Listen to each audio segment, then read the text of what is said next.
pasado la prueba, hermano. ¿Ok? ¿Manuel está? Thank you. Cuando tú vienes el domingo por la mañana a la iglesia, voy a repetir lo mismo, Eric, porque vamos a grabarlo aquí, ¿vale? Cuando tú vienes el domingo por la mañana a la iglesia, en primer lugar, no vienes por ti. No vienes a escuchar la predicación. No vienes a tener comunión con los hermanos. No vienes a aprender más de la palabra. Claro que vienes a todo eso, pero eso es secundario. Número uno, vienes a adorar al Señor. Entonces, cuando nosotros enfocamos el domingo en función de lo que yo voy a recibir y qué voy a tener, es como cuando vamos a un cajero automático y sacamos dinero, ¿verdad? Y eso es para mí. Pero nosotros no debemos enfocar el venir a la iglesia como cuando voy a un cajero automático. La iglesia no es un cajero automático, ni Dios es un cajero automático. Sino que venimos a dar y no a recibir. Y especialmente venimos a dar adoración. Y cuando tú vienes el domingo por la mañana a adorar, no te puedes quedar en casa. No puedes decir, esta noche he dormido mal, no voy a la iglesia. No. Si fuera por ti, puedes hacerlo. Pero como no es por ti, sino que es por Dios, pues no te puedes quedar en casa. Tú vienes a adorar al Señor. No puedes llegar tarde. Tú vienes a adorar al Señor. No puedes venir con un mal espíritu. Tú vienes a adorar al Señor. Esta semana ha sido muy dura, ha sido muy cansada, estoy triste. No te puedes quedar en casa. Porque no es por ti. Si fuera por ti, quédate en casa. Pero no es por ti. Es que vienes a dar y no a recibir. Y por lo tanto, hay que estar. Ese es el propósito principal de la adoración. Dicho esto, ahora, cuando nosotros estamos hablando de la persona que está aquí delante dirigiendo la adoración, la alabanza, la música, hay un segundo propósito o un propósito secundario que es muy importante y debe ser el principal. Y ese propósito es dirigir a la congregación a la predicación. Es decir, que desde el principio nosotros estemos llevando a la congregación y preparando sus corazones para que llegado el momento de la predicación, la gente entre a la predicación con el espíritu adecuado para recibir la palabra. ¿Sí? ¿El principal propósito de la adoración es este? No. El principal propósito de la adoración es adorar al Señor porque Él lo merece. Pero dicho esto, el que está aquí delante el domingo, lo que tiene que hacer es arrastrar, llevar, conducir a la congregación al momento de la exposición de la palabra de Dios. Entonces, el punto número 1 dice aquí, alabanza suprema. Nuestra alabanza a la bendita persona de la Trinidad debe ser suprema, por cuanto Él es un ser supremo. Dice el Salmo 145:3, grande es Jehová y digno de suprema alabanza. Ahora bien, nos surge la siguiente pregunta. ¿Cómo yo, que ni sé ni puedo dar a Dios una alabanza correcta por cuanto soy pecador, voy a darle a Dios una alabanza suprema? Contestaré con otra pregunta. ¿Acaso Dios necesita nuestra alabanza? No, por supuesto que no. Ahora bien, Él se goza en ella. Y aquí hay otro versículo. A ti es plácida la alabanza en Sión. A pesar de que toda la creación le alaba, todo lo que respira alabe a Jehová. Otros versículos más que tenéis ahí, incluidos los ángeles, los arcángeles, los querubines, los serafines. A pesar de que toda la creación le alaba, Él se goza en la alabanza de sus hijos. En cierta ocasión, en la entrada triunfal, cuando todo el pueblo estaba gritando Hosana, Hosana, Hosana, los fariseos vinieron al Señor Jesús y le dijeron, diles, que se callen. Y Él les dijo, si ellos se callaran, las piedras hablarían. Déjame decirte que las piedras lo harían mejor que yo. Desde luego los ángeles lo harían mejor que yo. Pero Dios se goza no en la alabanza de las piedras, ni en la de los ángeles, sino en la alabanza de sus hijos, en la tuya y en la mía. Y por eso es tan importante que vengamos con un buen espíritu a adorar al Señor y que lo hagamos de una forma suprema. Entonces, sigo con el texto. Dentro de nuestras posibilidades, estoy ahí en la negrita, y de acuerdo a los talentos que Dios nos ha dado, debemos procurar que la alabanza sea suprema. Debemos hacerlo lo mejor posible. Salmo 33:3, cantadle canción nueva. Hacedlo bien, hacedlo bien. Otra vez, hacedlo bien. No de cualquier manera, tañendo con júbilo. Y no contentarlos con lo que ya tenemos, sino trabajar para que nuestra alabanza sea cada día más y más suprema, tanto en calidad como en espíritu. Así es que esto es muy importante.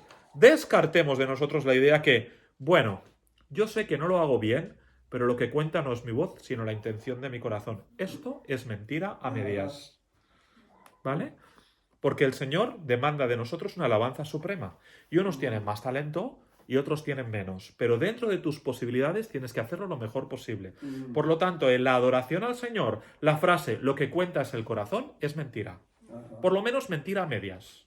¿Sí? Cierto que Samuel le dice al padre de David, le dice a Isaí, no mires, o Dios le dice a Samuel, no mires a lo grande de su estatura, lo que importa es el... Cierto, y si el Señor dice que lo que importa es el corazón, ¿quién soy yo para negarlo?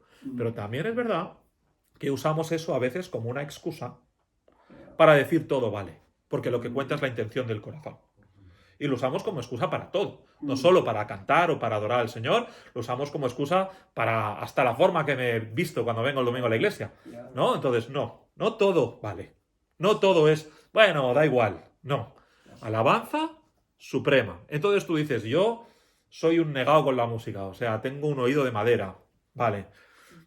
Pero dentro de tus posibilidades, tienes que hacerlo lo mejor posible. Y tienes que esforzarte y mejorar en ello. ¿Por qué? Porque Dios merece una alabanza suprema. ¿Sí?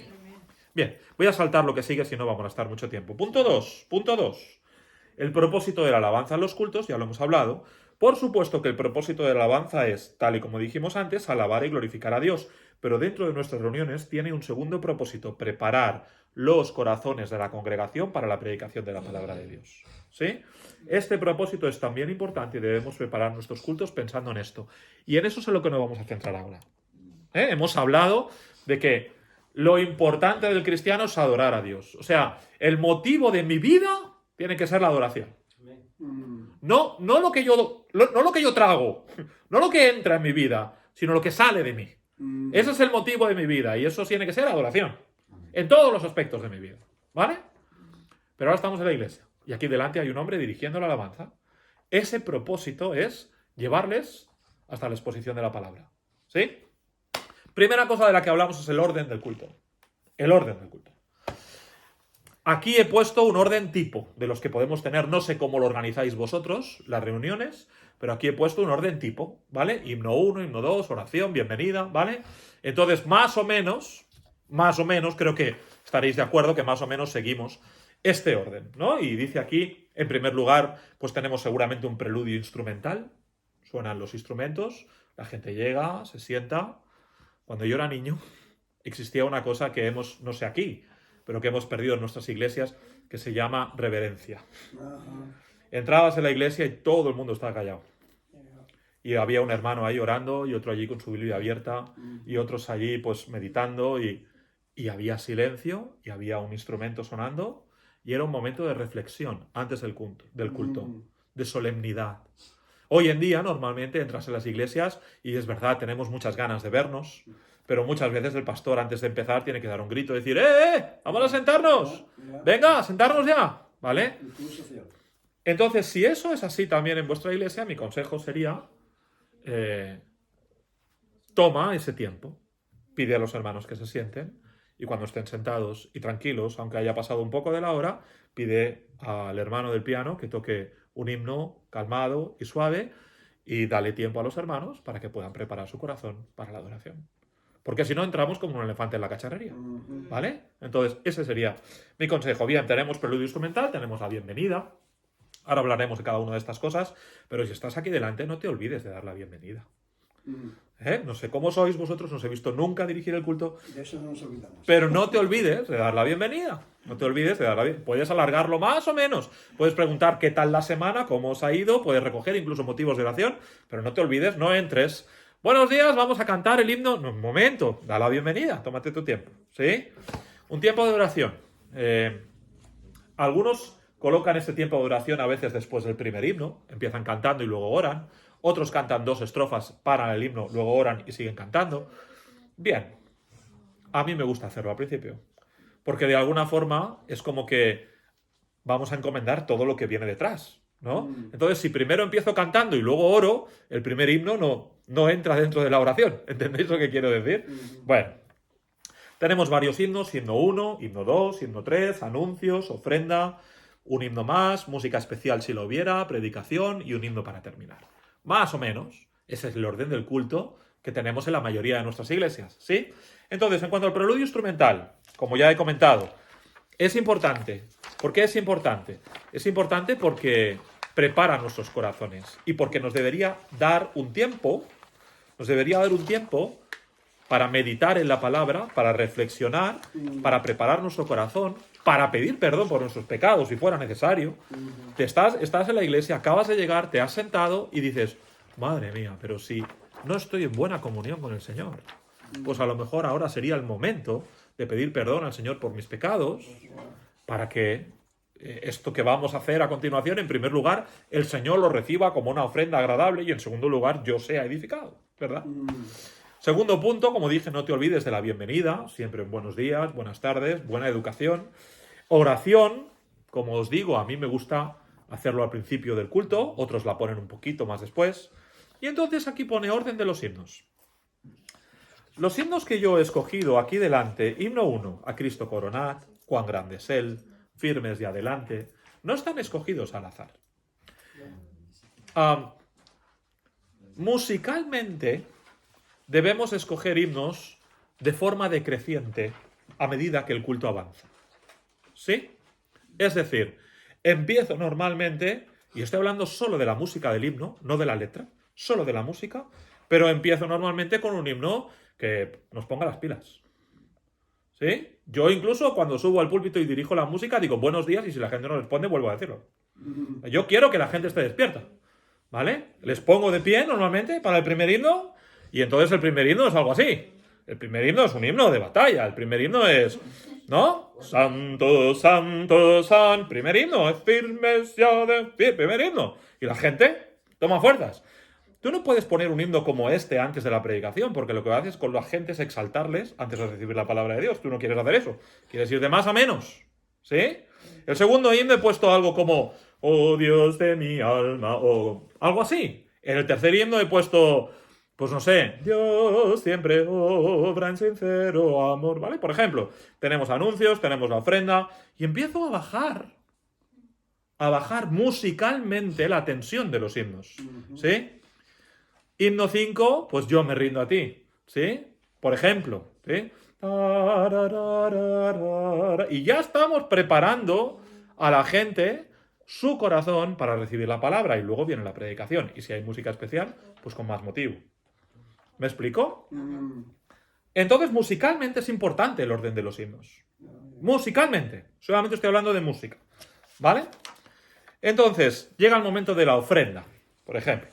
No sé cómo hacéis aquí. Hay por lo menos dos formas de hacerlo. Una, cantamos un himno mientras estamos recogiendo la ofrenda. Intenta hacer esto con orden. Para que la gente cuando esté cantando, esté cantando. ¿No? Ahora pasa menos, porque como ya casi no llevamos dinero de verdad y todo es en tarjeta, ¿no? Pero antes... Lo típico era que estaba pasando la bolsa y tú estabas cantando y no te enterabas de nada de lo que el himno decía.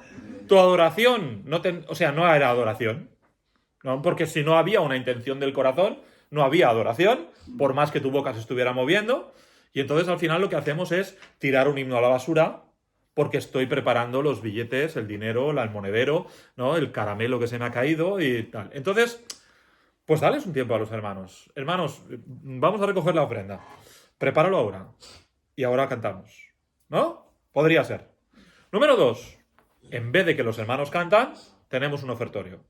Y alguien va al piano y toca algo en el piano, o instrumentos. Está bien para que otros hermanos también participen. Está bien. Yo recuerdo, por ejemplo, usar mucho los ofertorios cuando teníamos un programa de piano en la iglesia y entonces era ideal para que los niños participasen del culto. Y entonces ellos podían venir y tocar el himno que habían aprendido esa semana y la congregación después decía amén, porque no es solo música de fondo. Cuando escuchamos un ofertorio no solo es música de fondo, sino que es adoración y la ofrenda es adoración. Y entonces, ¿qué ocurre en ese momento? Que yo tengo que estar adorando al Señor. Está pasando por ahí la bolsa a la cesta, pero tiene que haber un espíritu de adoración, ¿sí?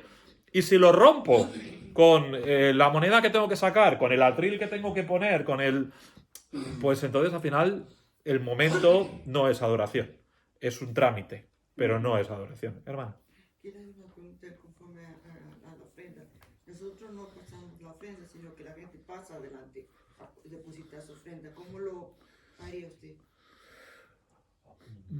Hay más movimiento porque la gente tiene que mover los asientos Sí. y llevan ahí, ¿no? Pero Pues tal vez animándoles a que lo tengan en cuenta. O sea, a pesar de que van a venir hasta aquí delante y van a poner su ofrenda aquí delante, pero que no pierdan su espíritu de adoración.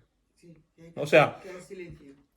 que sea un espíritu de adoración, de verdad. Entonces, que siga habiendo ese respeto, esa solemnidad y ese momento de que esto también es adoración, ¿no? A lo mejor, tampoco tardamos tanto en que todo el mundo pase adelante y tal, a lo mejor podría sonar el instrumento, solo el instrumento, y los hermanos pasan y depositan sus ofrendas, y cuando todo el mundo ha terminado de depositar sus ofrendas, entonces cantamos. Pero solamente suena el instrumento y nada más, ¿no? Solo que tenemos que, un servidor tendrá que enfatizar el orden, que los críos, los chicos, no salgan corriendo, Claro, que todos no salgan al mismo tiempo y ahí se tropiezan unos con otros. claro. Pero sí tendré que enfatizar eso más. Esto, tengan en cuenta como eso. veis, son instrucciones generales. Luego cada iglesia en concreto se organiza como cada uno cree mejor, ¿sí? Entonces llegamos al momento de los anuncios o los comunicados. Recuerda que cuando tú estás aquí delante dirigiendo, pues en primer lugar, algunas iglesias, esto siempre lo hace el pastor y me parece bien. Me parece bien. Necesariamente no tiene por qué ser así y otro hermano puede hacerlo, pero sea como sea, es un momento complicado en cuanto a lo que tiene que ver con la alabanza. Porque quieras o no, la estás rompiendo. He estado en iglesias donde tienen los anuncios al principio y los hermanos se lo pierden porque llegan tarde. He estado en iglesias donde tienen los anuncios al final, pero no rompen el momento de la adoración. Y me parece muy adecuado. No es el caso de mi iglesia. Pero cuando lo he visto en otros sitios, me parece muy adecuado. Me parece que es muy apropiado no meter los anuncios ahí en medio, porque nos dejan un poco... Otras iglesias no tienen anuncios, los ponen en el boletín y ya los leerás, ¿no? Entonces, cada iglesia tiene que encontrar cómo se ajusta mejor esto de los anuncios, pero tenemos que ser conscientes de intentar romper lo menos posible el momento de la adoración, porque recuerda, lo que queremos desde el principio hasta el final es preparar el corazón para recibir la palabra. Y cuando de repente estamos cantando, ¡pum! Ahora paramos y explicamos a quién le toca limpiar y a quién hacer la guardería y que el lunes vamos a Íscar a hacer una barbacoa. Pues entonces ahí, ¿no? Se rompe un poco el punto de la adoración, ¿vale? No tengo una fórmula mágica, solamente os doy opciones. Como digo, algunos lo hacen al principio todo, otros lo hacen al final, otros no tienen anuncios, van al boletín y ya está. O los ponen en el PowerPoint al principio del culto y ahí están los anuncios dando vueltas porque venimos a adorar. Venimos a adorar. Entonces, es lo que no tenemos que perder de vista. No venimos a dar comunicados entre nosotros, venimos a adorar, ¿sí? No solamente es una sugerencia. Estoy tomando nota, hermano. Y luego tenemos la música especial, normalmente la colocamos justo antes de la predicación. Entonces, con este tema de la música especial quiero volver a hacer énfasis y subrayarlo mucho, que si alguien participa de la música especial debe tener el talento para hacerlo. No vale con decir lo que cuenta es la intención del corazón. Tú no pondrías a predicar a alguien que el Señor no le hubiera dado el don para hacerlo, que no tuviera el talento para saber comunicar. No, lo que cuenta es la intención del corazón. Bueno, pues con la música igual. O sea, si alguien no va a predicar solo con su intención, sino que necesita un don del Señor antes, alguien no va a cantar delante de toda la congregación y de alguna forma les va a estar ministrando si no sabe cómo hacerlo. Algunas personas han nacido con el talento para la música y otros no. Igual que otros tienen talento manual y con sus manos son capaces de hacer cualquier cosa y otros no. Entonces Dios reparte dones y Dios reparte talentos y a partir de ahí tienes que saber cuál es tu sitio, cuál es tu lugar. Normalmente cualquier persona en el culto que sea capaz de llevar una melodía, no todo el mundo es capaz de llevar una melodía cuando canta, ¿no? Eso hay que tenerlo en cuenta, no todo el mundo es capaz. Pero normalmente cualquiera que sea capaz de llevar la melodía podría cantar en un coro. A lo mejor con trabajo, pero podría. Después los hay que pueden formar parte de un grupo más pequeño y que pueden cantar en un trío, en un cuarteto. Después los hay que pueden cantar solos. Bueno, pues cada uno tiene su lugar, ¿no? Una cosa más, y veo ahí al pastor con la mano levantada, una cosa más, la música especial no es imprescindible. No pasa nada si no la tenemos, ¿eh? No pasa nada. No hay problema, no. A veces genera más problema el tiempo para ensayar, el que vengo, que llego tarde, que hace ruido. Ay, oye, estamos hablando, cállate, o estoy ensayando, no hables. No, ¿sabes? Entonces, si no, no pasa nada. Si se tiene, vamos a hacerlo bien. Alabanza suprema. Pero si no se tiene, no pasa nada. ¿Sí, hermano? ¿Cómo haces para hacer comprender si una persona, si un hermano o una hermana se ve que se sale siempre de tono? ¿Y cómo se lo haces comprender para que no se ofenda? Ya. Bueno, depende más del espíritu del hermano que de cómo se lo digamos nosotros, ¿no? O sea,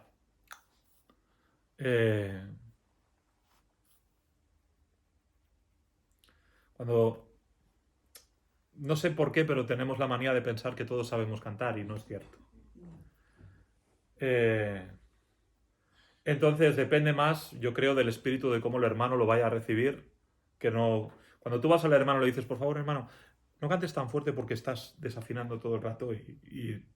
Si es ahí en el culto, tal vez yo no diría nada. Ahora, cuando venimos a formar parte de un grupo, de un coro, de un cuarteto, de un trío, de algo así, entonces la persona que está a cargo de la música tiene que pedir unos mínimos. Y el mínimo es que seas capaz de llevar una melodía. Eso es lo mínimo que yo pediría a cualquiera que quiera participar de la música en la iglesia. Ahí, en la congregación, tú desafinas, pasa nada. O sea, hazlo lo mejor que puedes. Si no eres no pasa nada. No es ni cosa tuya ni cosa mía. El Señor repartió dones, ¿no? Ya está, ¿no? Estás ahí, no pasa nada. Canta con todo tu corazón y con toda tu buena intención. Procura mejorar, pero no te frustres, no pasa nada. Después de eso, si te vas a poner aquí delante, incluso para dirigir la música, van a estar aquí delante. Yo recuerdo, por ejemplo, una mala experiencia por mi parte de pedir. Estábamos en medio de un culto en campamento y yo estaba dirigiendo la música. En un momento determinado tuve que bajarme a hacer otra cosa y le dije a un hermano, por favor, sigue tú con la música. El hermano subió, se puso a cantar y era un desastre absoluto. Y había 150 personas en campamento, ¿no? Y yo pensé, madre mía, no sabía que el hermano desafinaba tanto. Nunca se lo hubiera dicho. Porque si tú estás aquí delante, hombre, no tienes que ser Pavarotti, pero tienes que liderar a la congregación. Entonces, más o menos, tienes que, por lo menos, afinar. ¿Vale? Por lo menos afinar. Por lo menos afinar. ¿Sí? ¿Contesta eso la pregunta? Entonces, ahora ya estamos en la tercera página. Hablamos de recursos.